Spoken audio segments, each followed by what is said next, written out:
What do you think about like the ethical use of AI in terms of training models and using models in the wild? Because it's something that concerns me that when we look in certain geographies, right, it may be that they allow AI to run wild, and in other geographies they're like clamping down on it right now until they understand it better.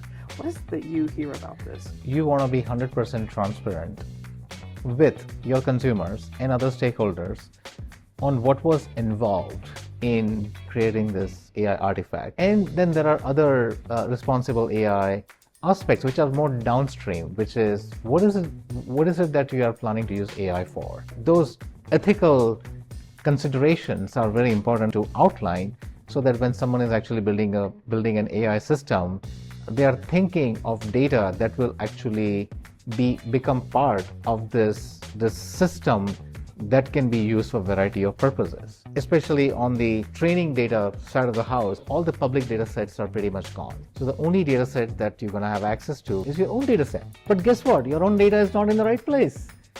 And your own data is not discoverable. So discoverability is a much bigger place. And I think people do not necessarily connect the dots between responsible AI and finding data.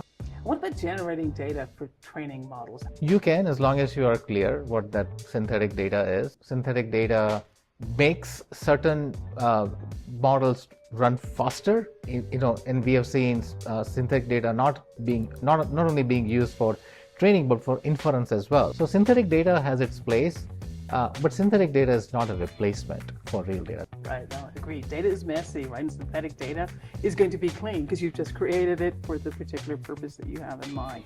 So as you go out into the wild, it's not going to be representative of what you're going to encounter.